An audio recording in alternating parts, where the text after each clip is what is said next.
Fala galera que se vira, tudo bem com vocês? No vídeo de hoje eu vou trazer a história da bruxa do Arco Teles, uma bruxa lá do Rio de Janeiro. Tem muitas histórias e lendas sobre ela. Algumas pessoas acham que ela não é real, outras acreditam que sim. Então bora pro vídeo, nós vamos analisar essa história. Vem comigo.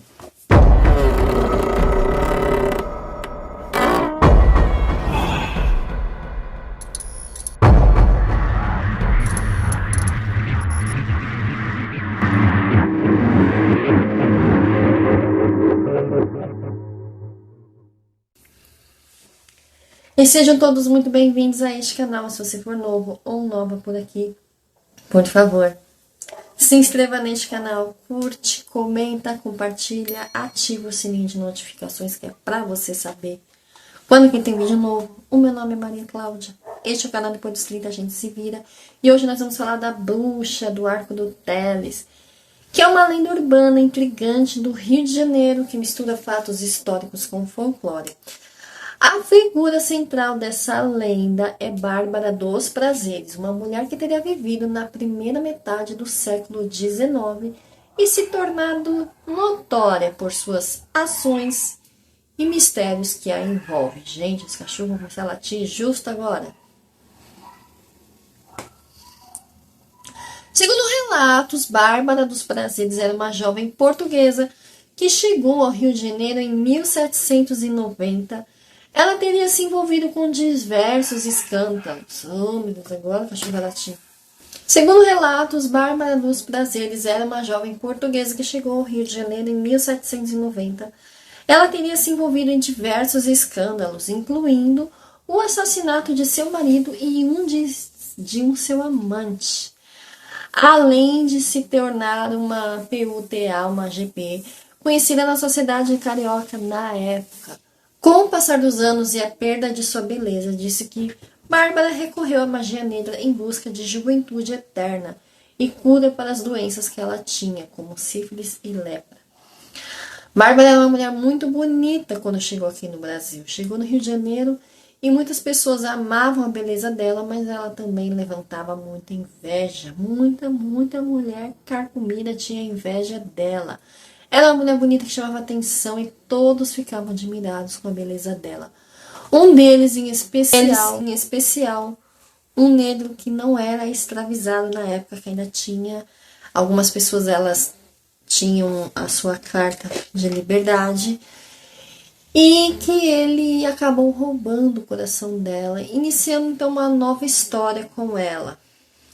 Então ela teria se cansado do seu marido português que veio com ela, né, lá de Portugal, e outros ainda dizem que ela foi pega no flagra. O fato é que depois disso seu esposo sucumbiu a golpes de faca e todos acusam ela, né, de que ela teria feito isso. Não ela, mas que ela teria contratado o capataz para fazer isso para ela.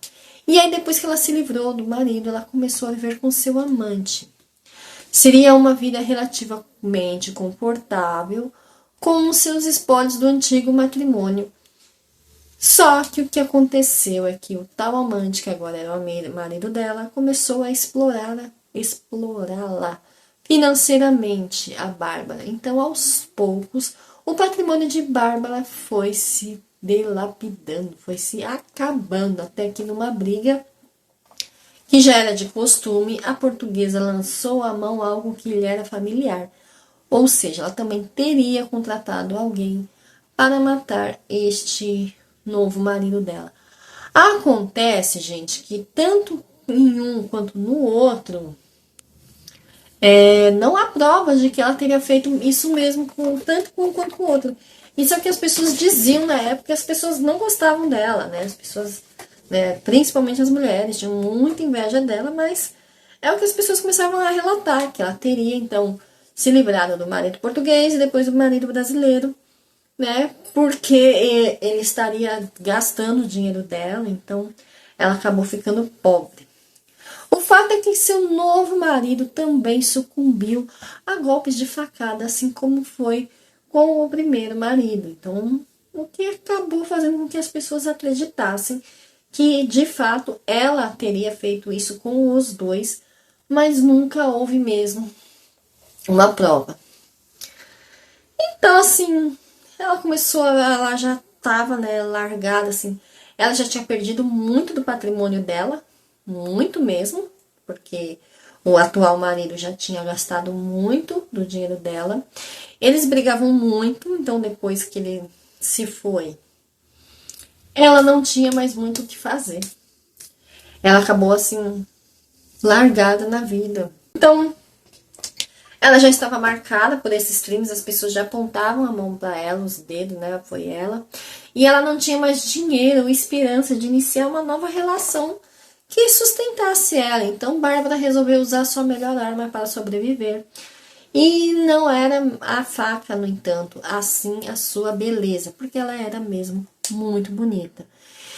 Num lugar chamado Arco do Teles, que num passado ainda mais remoto havia sido galeria de lojas, com muitas lojas de todos os tipos e passagem de gente de tudo quanto é lado, só que depois de um tempo acabou se tornando um ponto de prost. Não posso falar essa palavra aqui no YouTube. Então ela vendia o corpo ali, porque aquele lugar se tornou... Teve um incêndio lá, veja bem. Teve um incêndio. Então, todas aquelas lojas onde as pessoas passavam, né, para fazer suas compras, acabou deixando de existir aquelas lojas, né? E teve várias vítimas também. E acabou virando um ponto lá. Então, ela acabou também começando a sua vida ali, né? A sua vida de GP ali. Olha quem chegou, que tava aprontando, arrumando confusão. Só sabe arrumar confusão, é encrenqueiro. O que tem de pequenininho tem de encrenqueiro. Bichinho. Então, ali no Arco do Teles, onde um dia tinha sido um ponto de lojas, né, de galerias com muitas lojas, acabou se tornando um ponto de outras coisas, né, além, né, de venda de corpos humanos, né, acabou se tornando um antro. Foi lá que ela ganhou a alcunha de Bárbara dos Prazeres, um codinome dúbio, que fazia parte da referência à sua nova profissão e também pelo fato de se posicionar nas proximidades onde havia uma imagem da Nossa Senhora dos Prazeres, devidamente removida pelos fiéis quando o local se tornou, então, um local de devassidão, podemos dizer isso, né? Nesse local, Bárbara dos Prazeres fez a sua vida por quase 20 anos. Ela teve uma fama de uma boa profissional, se vocês me entendem. E ela acabou ganhando também a fama de viúva negra. E ela conseguiu manter-se com certa dignidade, né? Se é que é possível ter consideravelmente dignidade. Mas ela conseguia ter o dinheiro dela ali, a vida dela, né? O problema é que, como ela dependia da beleza dela, o tempo foi passando. Então, quase 40 anos depois, né, a beleza dela já não estava lá igual era na juventude. Né, naquele tempo não tinha os produtos Ivone. Então, ela começou a ter problemas de envelhecimento. O envelhecimento começou a chegar. E também por causa das doenças também que ela já tinha. Então, ela começou a frequentar casas de feitiçaria. Isso aí já é um pouco de folclore do povo, né? Porque eu, sinceramente, na minha humilde opinião, não acredito que exista bruxarias com esse tipo de coisas, que a gente já vai ver e a gente já vai chegar nesse assunto. Ela foi aprender uma poção de rejuvenescimento. Alguns dizem que uma bruxa velha, em consequente, lhe ensinou o segredo vindo de um dos túmulos mais proibidos. Outros ainda que ela fez um pacto com o próprio Beelzebub. O fato é que ela aprendeu uma forma de recuperar a juventude muito tempo perdida. Dentre outros ingredientes básicos como ervas e fluidos naturais, havia um macabro repugnante que faria qualquer um desistir da contenda. Ela precisaria beber sangue fresco de crianças, mais precisamente de bebês para... Isso me fez lembrar muito o Enrolados, né? A bruxa do Enrolados, né? Movida pelo desespero, Bárbara não titubeou e passou a sequestrar pequenos infames. Gente, daqui pra cá é folclore, tá? Não tem nada que prove que ela tenha feito isso. Mas vamos continuar nesse folclore aí. Ela passou então a sequestrar pequenas crianças e que faltariam, começaram a assumir crianças. Meninos de rua, filhos de escravizados, filhos de mendigos, foram suas principais presas. Atraídos por promessas de doces ou pequenos brinquedos, né? Essa história de bruxa má, sabe? Então ela pegava essas crianças que ela prometia doces, que ela prometia brinquedos, e prendia essas crianças, pegava ervas ingeridas pelas crianças sob a ameaça da faca, e depois entorpecia essas crianças. Depois de entorpecer essas crianças, ela finalizava essas crianças, né, e bebia o sangue dessas crianças, bem história de bruxa mesmo, daquelas que a gente ouve assim desde criancinha. Você quer tomar cuidado com a bruxa ali, que ela tá bebendo sangue de criancinhas. E ela fazia isso para ser jovem de novo, ser jovem para sempre.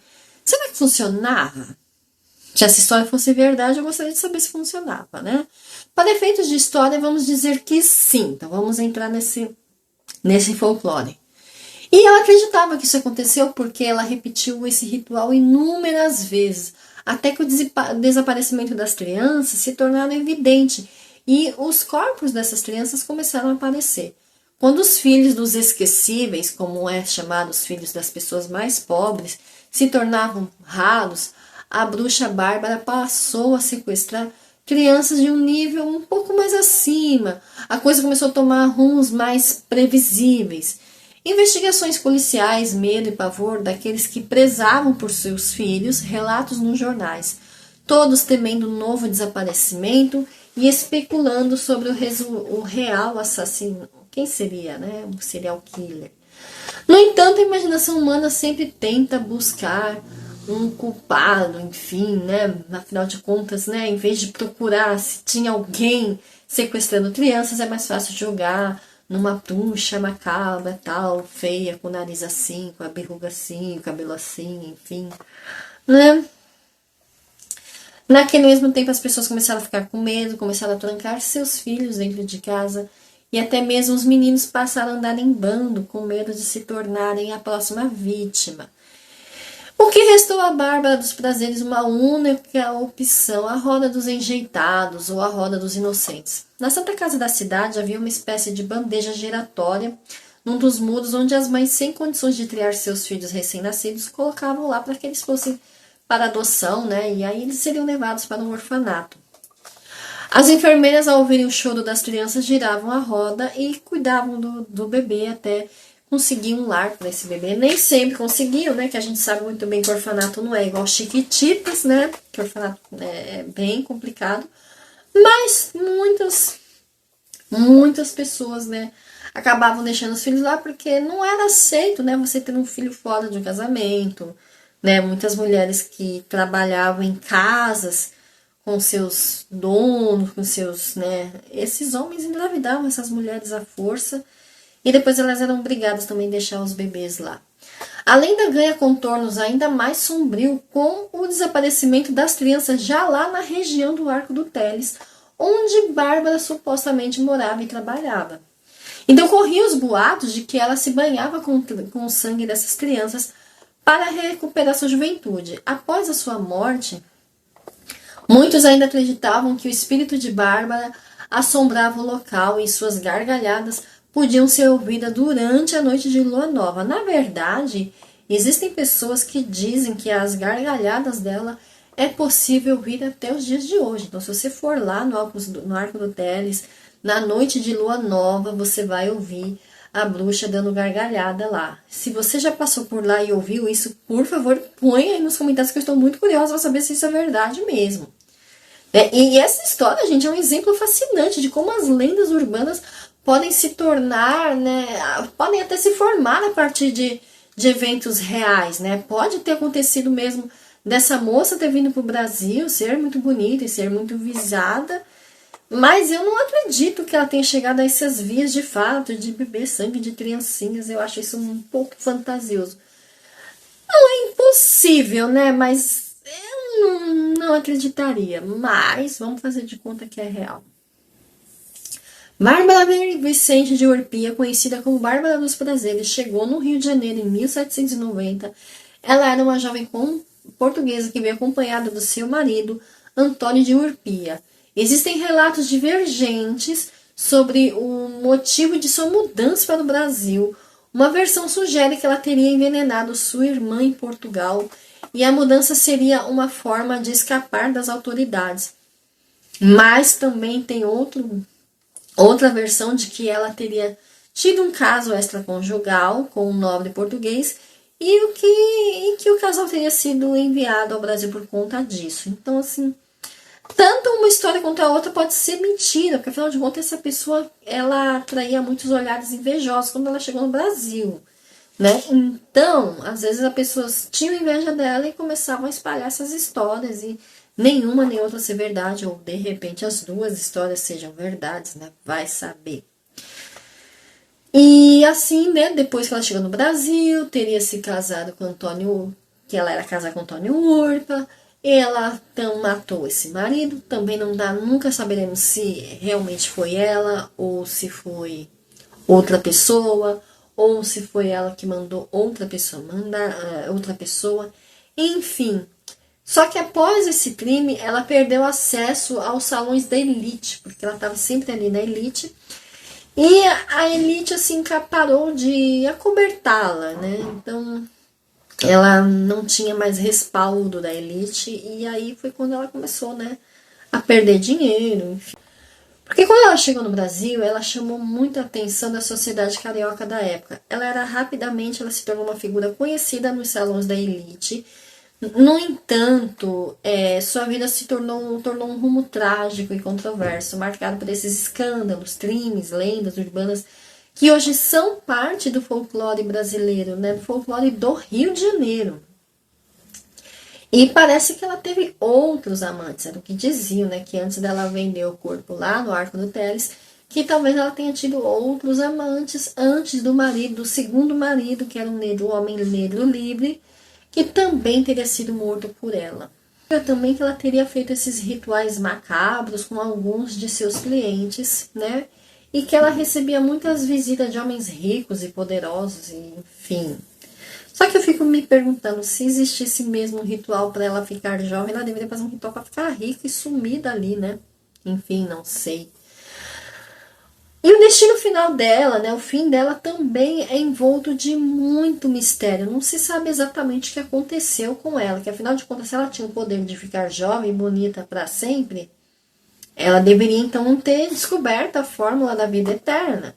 Só que após uma série de desaparecimentos de crianças no Rio de Janeiro, que muitos acreditavam que seria a Bárbara, né, um corpo de uma mulher foi encontrado desfigurado na Bahia, ao lado da Praça 15, em 1830. Muitos pensaram que era o corpo de Bárbara, pois os desaparecimentos cessaram após a descoberta. No entanto, não há confirmação definitiva se aquele corpo era mesmo de Bárbara, até porque não existia exame de DNA, nem metade das coisas que tem hoje em dia para confirmar, né, a cara dentária, né, se aquele corpo é ou não de uma pessoa ou não, não tinha mesmo muito como saber, né?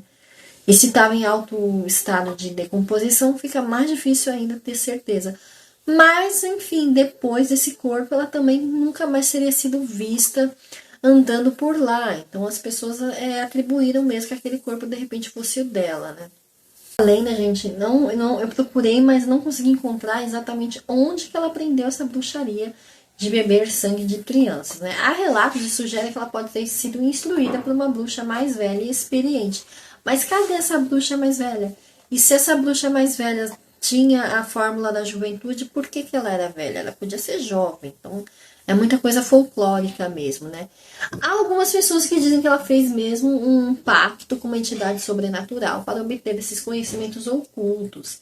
Essas narrativas são muito comuns em história de bruxaria, onde o aprendizado muitas vezes é atribuído a fontes misteriosas ou sobrenaturais. No entanto, é importante lembrar que são lendas, né? E são folclores, e que as pessoas podem ter espalhado essas histórias na região local. É isso, gente. O que foi? que o Soluço tá sendo que é hora da janta, ele vai esperar a comida dele. E muitas vezes as pessoas só vão espalhando história. Sabe, uma história vai passando de um para outro, de um para outro, eles vão aumentando um pouquinho, só aumenta um pouquinho, aumenta, mas não inventa.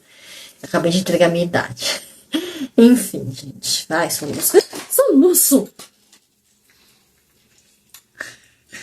Cachorrinho. Cachorrinho, filha da puta. Filha da puta. É isso, gente. Muito obrigada por assistir até aqui. Se você gostou desse vídeo, por favor, deixa seu like, comenta. Vou colocar aqui, ó. Dá tchau lá, seu Luiz. Vai. Tchau. Tchau. Um beijo.